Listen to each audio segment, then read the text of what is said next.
Meter reading पाई Tata power कर्मचारी कहा घरे पशुनाहांती कि बिल लगी दाऊ साधुनाहांती। बकिया बिल आदाय करिबा, जरिमाना लदिबा, जरिमाना ह्रास करिबार क्षमता बिजुली वितरण कंपनी पाखरे अछि, किंतु बिजुली चोरी करिबार क्षमता उपभोक्तांकु दिया जाइनी कि कोनोसी सेवा मागणारे देई हेबोनी।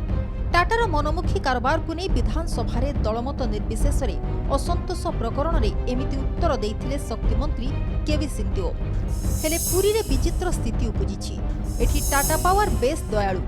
एमितिका सेमितिका उपभोक्तांक लागि नुह, बछा बछा बड़बड़ियां लागि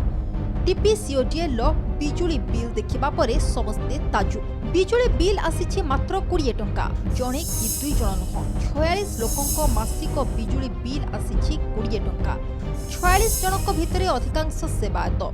गरीब और मध्यवित्तंक लागि मासिक बिल 1500 रु आरंभ करी 5000 जाय आसुछि, किंतु निर्दिष्ट सेवायतंक लागि केमिति आसिला मात्र 20 टंकार बिजुली बिल, ताकु नै प्रश्न करिछि आम आदमी दल। गरीब लोक पाखक जार टिके भी किसी यदि असुविधा हो 200 टका 500 टका 10,000 टका 5,000 टका जब रही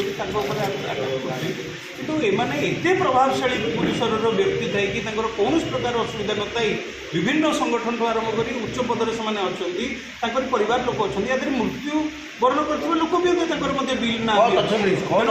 एत जिन हवापर भी सरकार कौन एमती रोचे किए पक्षरे अच्छी टाटा पावर से हाथ मानु कौन तथ्य पाई सब गोटे बड़ कथा एमर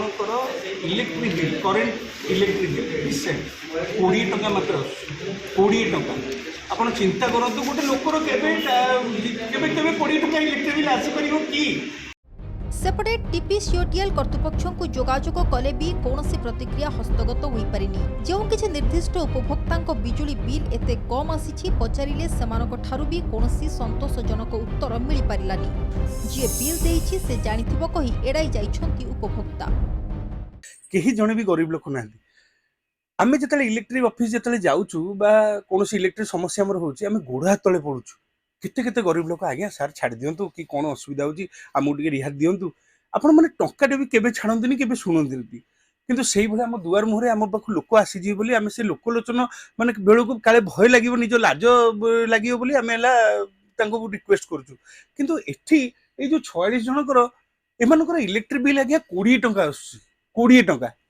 आपण चिंता करंतु गोटे झालमुड़ी खाइले भी जलखिया दुकान रे भी आजिकल 30 टंका भी गोटे जलखिया दाम हो गलानी किंतु 20 टंका इलेक्ट्रिक बिल दिया जीवो ताले एमानन कोन कहबो टाटा पावर एमानन ऊपर हाथ मार माने केमिति मारि परनी आ या दरे किए पछपट अछंती या दरे राजनेता अछंती या दरे सांबादिक अछंती या दरे वित्तशाली लोक अछंती प्रभावशाली लोक अछंती जो माने कि देउळर मध्ये कमिटीर मेंबर मध्ये जो माने अछि तांको घरर मध्ये किछ लोकंकर सुना आसी सबुट बड़ कथा जो माने मरि जाइछंती तांको ना भी अछि। तो वर्तमान जो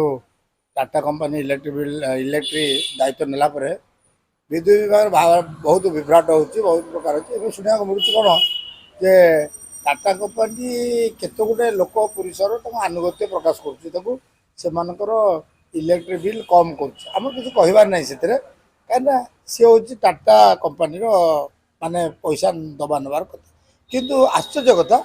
जे सारा ओडिशार लोक सारा पुरी सहर लोक जो टाटा कंपनी विद्युत बिल देवार डेरी हुए कि जदि ठीक समय से पेमेंट न करती न दिखती से तार काटी दौर लाइन काटी दौर से हंतसंत करुँच प्रभावशाली व्यक्ति केते जन शुणा जाऊँगी केते प्रभावशाली व्यक्ति मान्यगण्य व्यक्ति केते सांबादिक एमानकर बिल को जाशुणी कमेकी कंपनी दौची। एथर त्रुटि ना जानी सुनी चापरे टीपीसीओडीएल बिजुली दर एते कम केमिति आसिला खोद उपभोक्ता भी आचंबित। पूर्व कैमरा पर्सन जितेंद्र प्रीतिश महांती और भुवनेश्वर प्रदीप नायक रिपोर्ट नक्षत्र न्यूज।